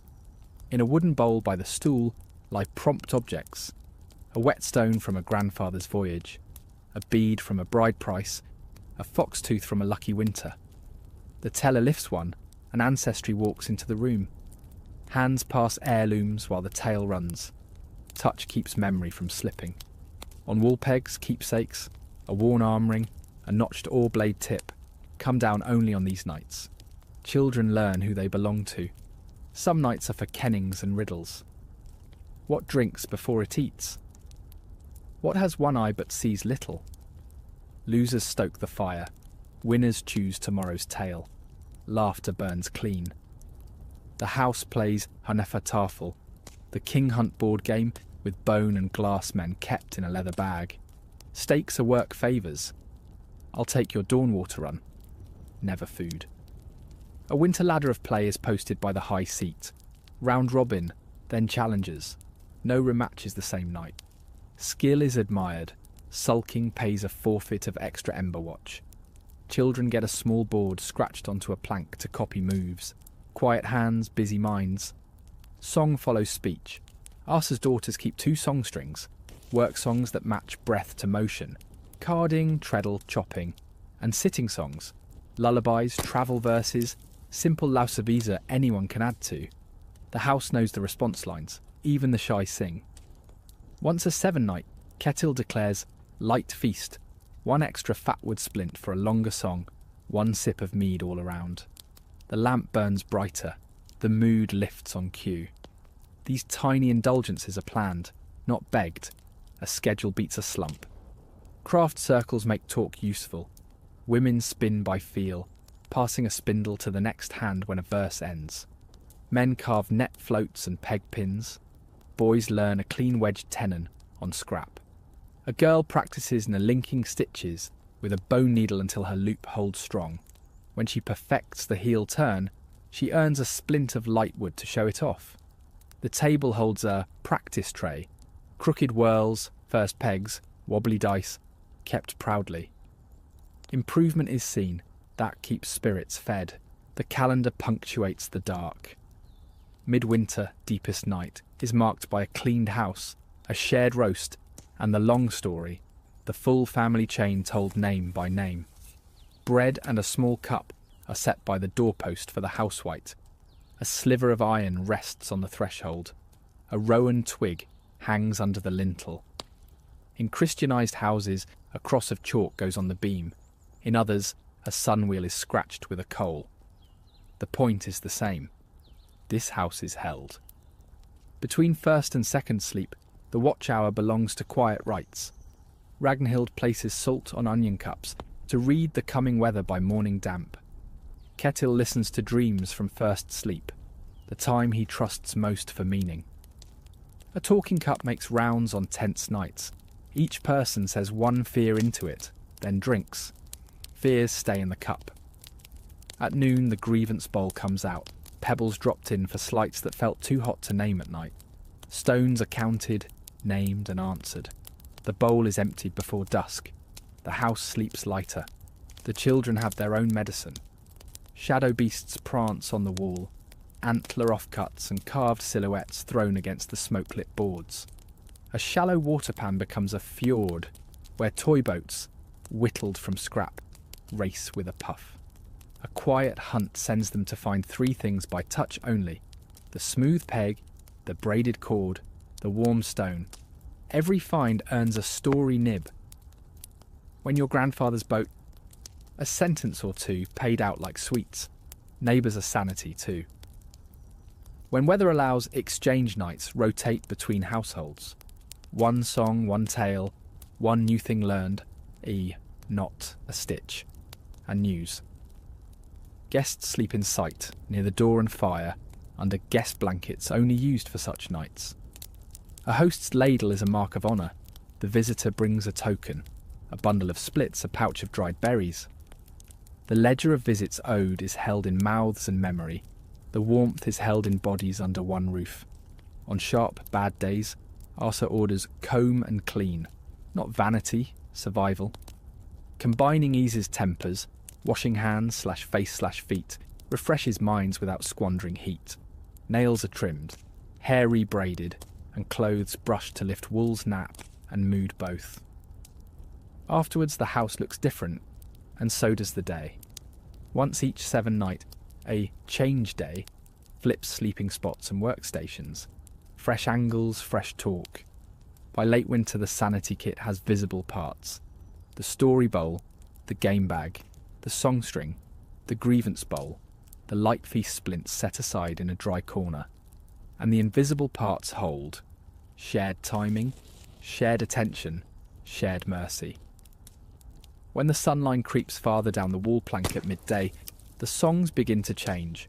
Rowing songs return, plans step into meter, and the house rehearses spring before it arrives. The late winter squeeze. The last weeks before thaw were when plans either held or cracked. Bins thinned, tempers shortened, and every choice cast a long shadow. Floor layers from this season tell the story plainly. Smaller fires, longer boils, finer wood splitting, pots parked permanently by the coals. The Norse met this hinge of the year with systems they'd tuned for generations. "Count what's left before you count the days," Asa said as she lifted lids. The storage tubs had scratched tallies along their staves and peg holes set at ration points. A barley barrel bore char marks where the day's measure should stop. No guessing in the hunger month. A narrow chest held measured ladles and ration spoons. The biggest spoon lived on a cord hung out of reach, so no one could accidentally choose it. Some crocks were partitioned with thin boards, so a day's portion could be removed without exposing the rest. These habits show up archaeologically as scored vessels, reused staves, patched lids. The larder moved into the light where eyes could guard it. Food changed character. The winter stomach learns to be satisfied with less, Asa murmured, tipping boiled bones into a mortar. Heads, frames and joints were reboiled to surrender marrow and gelatine, until bones grew soft enough to crush for a thickening mash. Fish heads went first to broth. Skin and sinew turned into strength rather than waste. Coastal middens from this window show more cranial elements, more crushed bone, and a rise in seaweeds, knotted wrack and dulse dried in summer, now rinsed and shredded into pottage for mineral salts. Bread yielded to barley gruel, stretched with whey, then to one-pot stews that lived all day at the fire's edge, fed little, yielding much. Late winter cookware reflects the shift. Heavy ceramic and soapstone pots for stable simmering. Trivet stones set low for ember cooking. Tight lids clothed in damp cloth to keep vapour in. Asa revived a trick her mother taught her. Haybox cooking. A lidded chest packed with warm straw. Bring the pot to a boil. Nest it in the straw and let trapped heat finish the work while saving fuel. Soup is the diet of the prudent, Kettle said, and the house drank heat first, hunger second. What if winter runs long? The answer lay in second stores, small caches kept away from the main house, so one fire, theft, or weak will could not empty a year. A lidded pit under an outbuilding, plank-lined and moss-sealed, a sealed barrel slung in the loft of a boat shed. Inside, dried fish, a wheel of aged hard cheese, smoked ends, a bundle of angelica stalks and leaves, a twist of dried berries held back from autumn. These were opened with witnesses, then resealed and remarked, a spoken ledger everyone agreed to keep taut. Thorvald's inland house rode the squeeze with snow and silence. Hunger makes poor hunters, he told his sons, so those who must range got the best bowls. Inland scatters from this season show temporary butchery spots on scoured edges, hare, ptarmigan, elk when luck turned. Snares set at fence gaps and willow thickets, deadfalls along hare runs, under ice lines checked at dawn by birch wands, frozen into lake skin. Tracks funnelled where bark and browse remained. South-facing slopes warmed sooner, and animals found them first. Fuel tightened as surely as grain. Hearth deposits from the hunger weeks carry more twig and split fine roundwood, less resin-rich knotwood. The last log must last twice the first, Kettle said, and the fire obeyed. They banked deeper, cooked on coals with lidded pots, and moved work so more bodies shared less heat. The door to the byre stayed curtained. Sleeping platforms migrated inward until cold corners became storage. In some houses a warm core formed. One half hall lived bright, the rest went idle to save fuel. When greenwood had to burn, vents were cracked carefully. People kept low in the clear layer, while smoke roof-cured timbers. Children brought heather, birch twigs and bark on clear days. Driftwood stacks at the fjord edge, salt-washed, slow-burning, were rationed like silver. Rations had choreography. The morning bowl came small and salty to wake the body. Midday took the largest share in what light there was. Evening went light and hot to help the house sleep. Eat heat, not hunger, Asa said. Drink the broth first. The strongest ate first only when their work fed all. Hunters, wood carriers, the fire watch. Then the line flowed by age and need.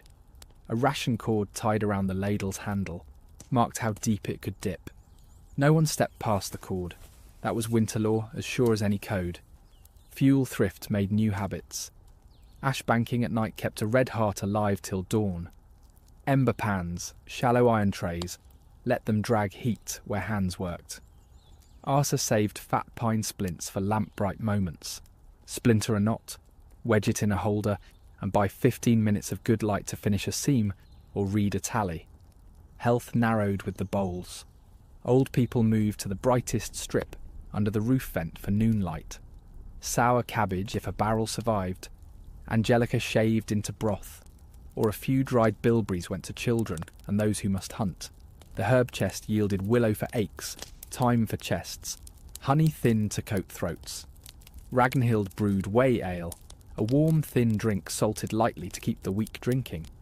Quiet hours were declared after dusk to save both oil and breath. Story nights replaced long talk when voices sharpened. Social strain was managed as deliberately as fuel. Thorvald set a rotation of dignity. Each adult took one small authority for the day. The ladle, the doorbar, the ember pan. No one carried the same power 2 days running. Disputes were put to the high seat at noon, never at night. And a truce cup, a sip of warm milk or thin ale, marked the end of argument, whether settled or shelved. When failure threatened, they broke losses into parts. A cracked pot was laced with wire and daubed in clay. A split runner was butterflied with rawhide. A loose door latch took a wedged pin and a promise to fashion a new one when the thaw brought work light. Late winter floors show repair clusters, strap patches, handle wedges, stitch outs, because a broken snow hook could make a widow, and a weak door could spill a night's heat. Law and custom anticipated the squeeze. In the hunger month, we are one household across many hearths, Thorvald said at a doorway moot. Winter decisions, loans, cash openings, ration changes, were spoken aloud before witnesses. Emergency sharing leaves its trace as matching food signatures across neighbours in late winter layers. The same smoked cut, the same barley blend. Debts ran to fish days or field days when summer came. The ledger lived in memory and mouths, not ink. Some nights the house gave back to the mind. Game pieces came out for the middle watch, so hunger had to compete with a riddle. Children carved net floats from scrap and fished a basin by the fire.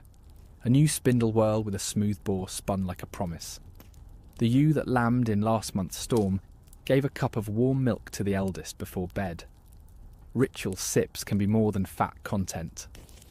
Markers of change arrived quiet. Icicles dripping at noon. The roof crust bearing, a man at dawn but breaking by afternoon. A wedge of light sliding farther along the wall planks at mealtime. A crow's call turned from warning to argument. "Count the days again," Ketil said, and the tallies met the sky with a little faith to spare. By the time the south wind found the fjord and inland streams began to mutter under their ice, both households were thin but unbroken. The pots held their last broth. The woodpile showed more bark than heartwood. The ledger of favours and food ran longer than any summer list. But the systems, tallies, caches, shared bowls, saved heat, rotations of dignity, had done exactly what they were built to do: bridge the last, hardest gap to a spring that could now be worked, not merely wished. The Thor's work list. The first promise of spring is light, not heat. The sun stripe on the longhouse wall creeps lower at noon. Dripping starts on the south eaves, though the air still bites. That is the signal to open the Thor ledger, a fixed order of work that turns winter's stored strength into summer's speed. Spring ruins the house before it feeds it, Ketil warns. So the work list begins with what protects the roof and floor, then what moves, then what grows, then what feeds. Safeguard the house. Roof triage. Snow is raked off in lanes, not all at once, to spare the turf. Loose sods are lifted, birch bark layers are checked, drip edges rebuilt with fresh turf, smoke hole boards reset after winter warping. Temporary bucket lines that caught leaks in midwinter are replaced by true fixes. New sod, warmed pitch on peg holes, retied lashings. Rule: never strip more than a man's width without laying the new sod. Spring wind steals heat fast. Drain the yard. As the frost lens softens, cut runnels to carry meltwater past thresholds and storage pits. The central floor channel inside is cleared of winter fines, so slop drains again. Duckboards or split plank walkways are laid between door, byre, woodpile and boat shed. Mud steals time. Byre swap out. Old bedding is forked to the middens and earthed. The byre is laid with dry straw and brush to keep hooves above wet. Hoof knives trim overgrown edges. A smear of tallow and ash seals small cracks. Calving and lambing pens are re-roped and moved to the driest corner. Ready the things that move. Boats eat first. Moss seams are teased out where proud. New moss caulking is tapped home, and pine tar warmed in a pot is brushed along the seams. Thole pins are checked. Oar blades bent and dressed in winter are fitted. Sail patches stitched in frost time are roped back. Ropes are recoiled dry, blocks oiled, bailers found and tied in.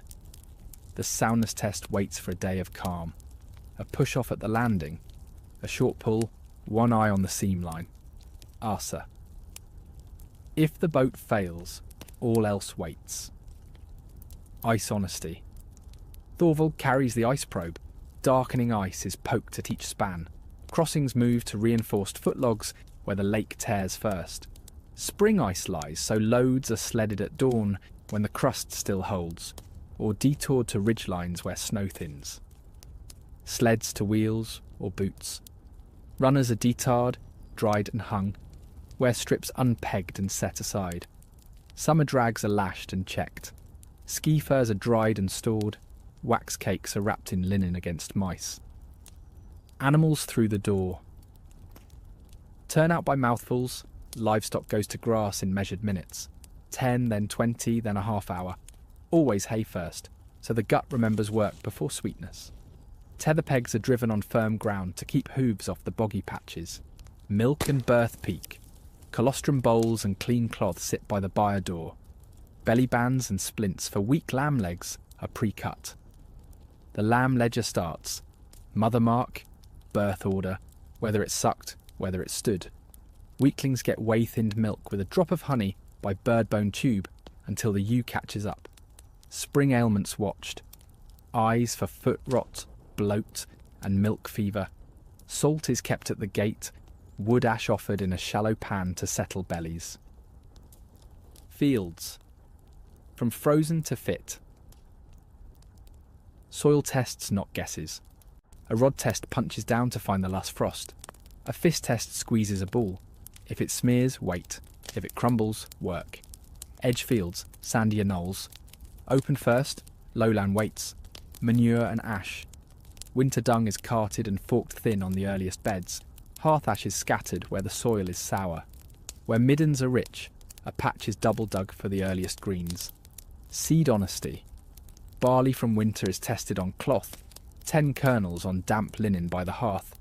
Count the sprouted after 2 and 3 nights. The seed bin is weighed and split into must plant and may plant, so hunger later doesn't raid the field's future. Tools to hand. Ard scratch plough beams are eyed for checks, shares filed, harrow frames retied with fresh withy, brush bundles for harrowing abound. The yoke is fitted to the team that's kept strongest. Harness holes are moved a notch for new flesh. First foods, first tonics. Sea and shore, coast. Low tides yield dulse and sugar kelp, rinsed and hung on lines, plus periwinkles and limpets for the pot. Nets set in winter are lifted. Old cod heads are boiled to jelly, bones crushed for broth and glue. Forest and verge, inland. Nettles, gloves on. Ramsons, wild garlic. Sorrel, cow parsley young shoots. Angelica, kept carefully. This one is medicine and food. And birch sap tapped with a sliver and a peg into a small keg for spring drink. Ragnhild's first green soup becomes a house rye. Bellies remember plants again. Brew wakes up. A small quick ale. Sprouted barley dried on a stone. Crushed, scalded, sweetened with honey if there's any. Goes up to lift spirits and sterilise water when the melt runs dirty. People, promises and paths. Work gangs across fences. Neighbours trade hands for hours. 2 men to each roofridge, then trade. A day of road making. Laying brush and poles, corduroy, through the worst of the mire. Resetting way cairns flattened by snow. Things on the horizon. As travel returns, winter disputes are written in mouths. Who speaks? Who witnesses? What fine is sought? Dues and gifts are set aside. A cloth band, a cheese, a sheaf of dried fish. For spring markets and the Varthing, spring assembly. Trade pack staged. A basket with winter-made goods. Tablet woven bands. Spare mitts. Bone needles. Birch bark boxes. Pitch cakes. Is weighed. Measures and weights checked so no man can shame the house at market. Week by week rhythm. Guide, not chains. Week 1, light rises, cold holds. Roof lanes, yard runnels. Buyer clean out. Tool sharpening. Boat seam survey. Seed test starts. First nettles. Ramsons. Week 2, midday thaw. Morning crust. Boat tar. Ore fitting. Thresholds raised. Corduroy paths. Manure ash to early plots. Lambing peak. Milk routine settles. Week 3, muck season. First scratch plough on high ground. Harrow brush drags. Animals to grass in short watches. Repair fences. Brew quick ale. Collect seaweed at greens. Week 4, soil opens, water breaks. Broader ploughing. Barley and pea sowing on right soils. Harrowing. Set fish gear. Plan first market, tock thing travel. Light and ration only when field is in. Rations. While you rush. Food stays tight until seed is down and the first nets and pots pay. The hay box chest comes back out. Stews brought to boil, then tucked to finish on trapped heat. Work crews carry hand cakes and dried fish. Water is boiled and cooled to avoid melt sick. Signals they trust, not dates. Birch bud swells to a mouse's ear. Barley soon on high ground. Oyster catchers shrilling on the fjord. Boat days return. Skylark inland, harrows out. Ants moving under stones. Frogs in ditches where they live. Soil breathing. Ravens tugging old thatch. Roof fibre for nests. Replace what they steal. When true spring finally sticks, the house is already moving at summer speed because spring work was decided in winter and begun at thaw. Boats float, roofs shed, paths hold, animals graze, seed sleeps in good soil. The winter ledger closes with one line, paid forward. Lessons of a season. The last snow withdrew into the stone shadows and ditch bottoms. Frost still clung in the mornings, but the light had changed. Harder, higher, honest. Both households opened their winter ledgers and began the work that doesn't cut wood or sow barley, but makes next winter easier than the last. Counting, judging, changing. Each winter writes its lessons on those who survive it, Kettle said, setting the empty barrels in a row like a truth-telling. The Norse treated this as a season of audit and redesign. You can see it in the archaeological layers, springtime repairs that become permanent features, strengthened thresholds, shifted outbuildings, altered drainage lines, tool handles recut, storage enlarged. The record shows not inertia, but iteration. Heat and structure audit. Roof and smoke hole. Winter buckets that caught drips are replaced by fixes. New turf laid tight over birch bark.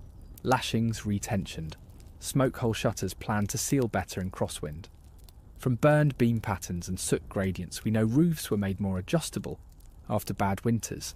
Longer shutter poles, better pegs. If we fight the wind, we lose. Let the roof learn to move, Kettle said, and changed his shutter rod leverage.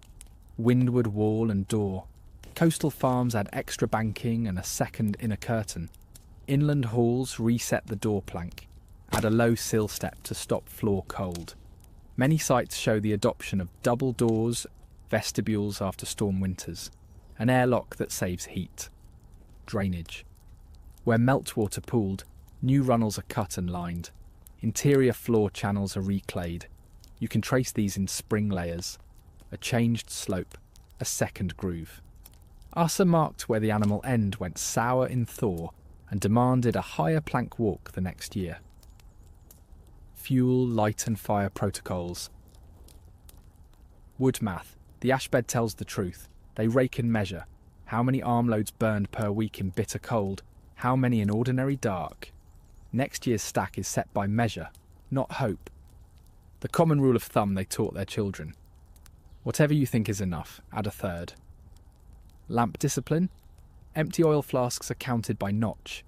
Households often add a second, smaller task lamp to save the good lamp for reading or fine work, explaining the mixed lamp sizes in fines. Light is dearer than gold in winter, Thorvald says again, and sets a rule. 1 lamp only in first sleep, 2 at storytelling. Hearth safety.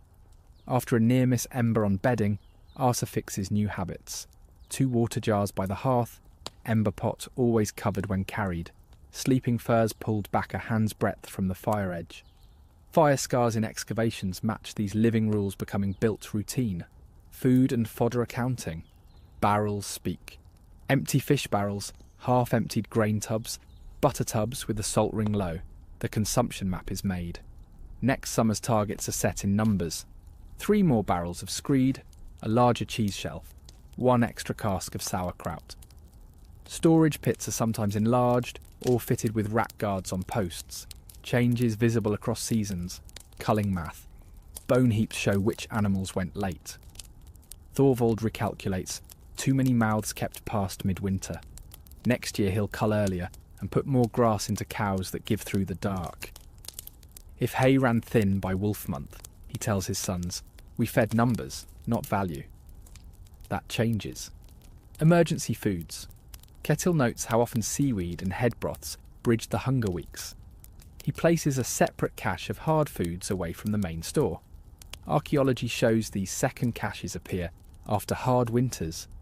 A small barrel by the animal end, a sealed jar under a bench.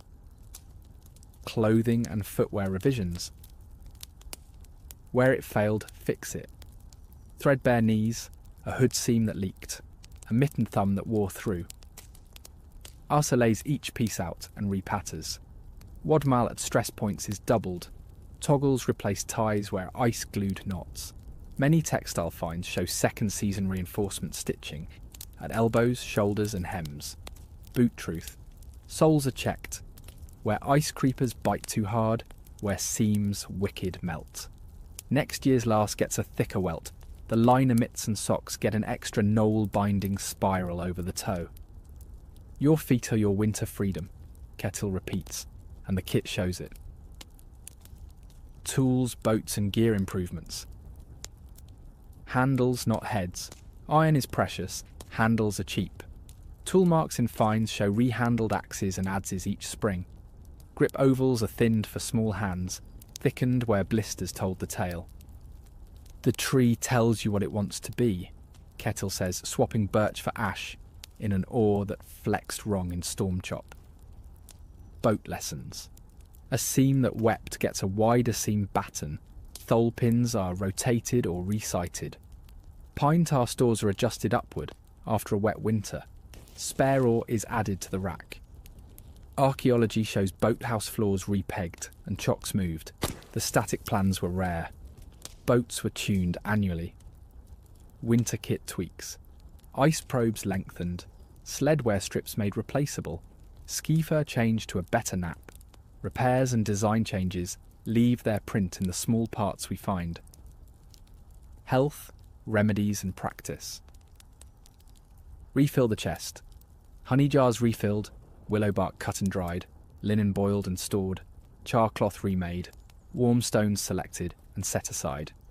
Ragnhild writes this in her way, laying items in a known order and leaving gaps for what ran out fastest.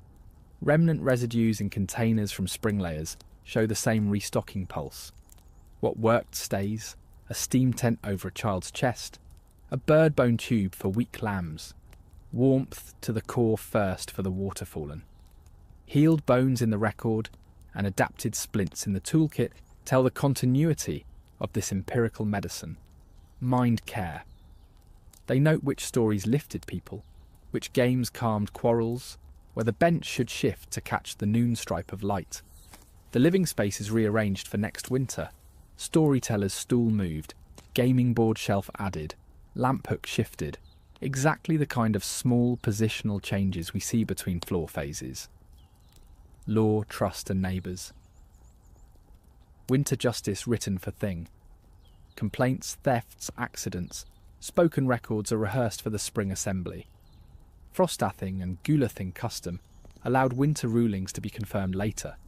In practice, that meant a head of house prepares witnesses and finds now, not later, debts and gifts. Who shared hay when the buyer went thin? Who helped roof the gale? A gift path is set for summer markets, cheese for boards, a fish barrel for a borrowed team. Archaeology shows this as mirrored goods at neighbouring sites. Reciprocity made visible. House rules that become architecture? What began as spoken rules become wood and earth. Don't open the outer door without closing the inner becomes a vestibule wall. Keep ember pot lidded becomes a lidded ceramic with a leather thong. Lamp oil is a finger. A night becomes notched lampstands. Never trust one barrel becomes separate storage points under separate roof lines. Across years, this is how custom turns into plan, and why digs uncover so many small, thoughtful upgrades accreted like rings in a tree. Ledgers closed, aim set. They end the audit with 3 lines every house understands. What we ran out of first, increase by a third. What we never touched, store better or make less. What nearly killed us, change the plan, not the hope.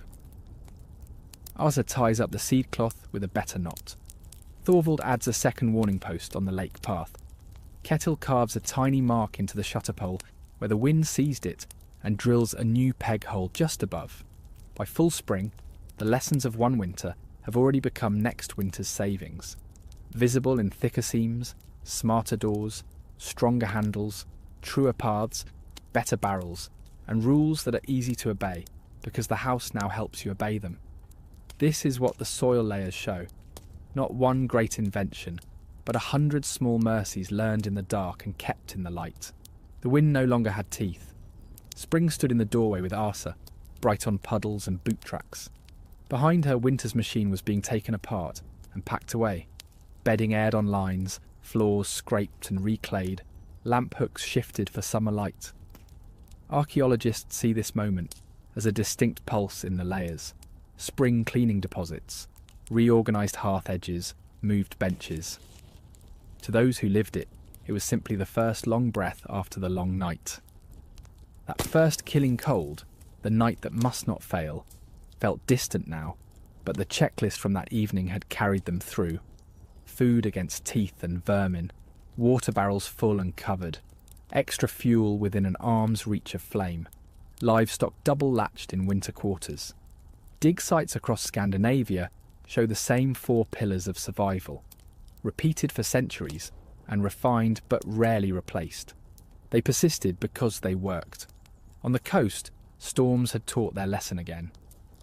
The northwest corner that needed extra banking on the first cold night stayed vulnerable all winter. Now Kettle was thickening that wall and reshaping the drainage. You can see this kind of spring fix in many halls.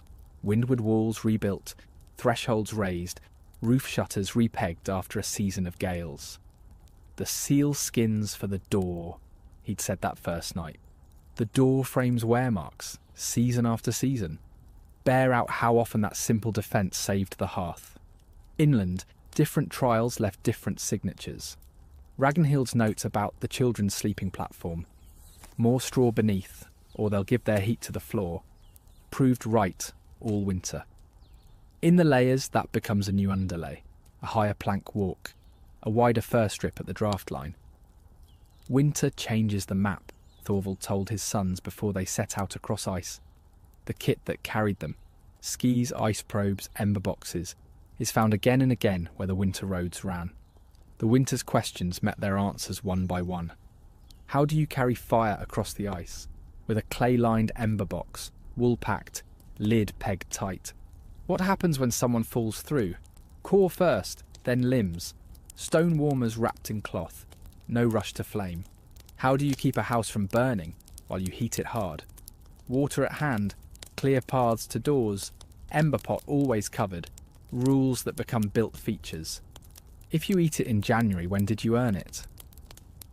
In July and August, when fish were dried, milk turned to cheese and butter, cabbage to sour, grain to safe sleep in cool dark.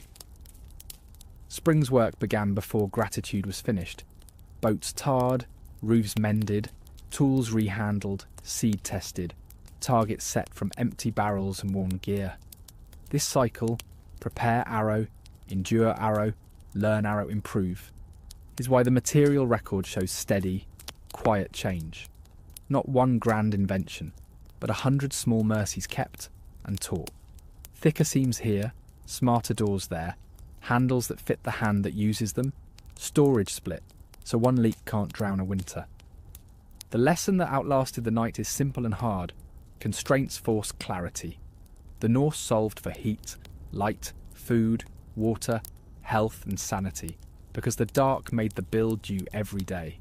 Their answers, preserved in wood grain, soot stains, toolware, bone heaps, lamp soot and floor clay, are still good answers wherever winter, literal or otherwise, is long.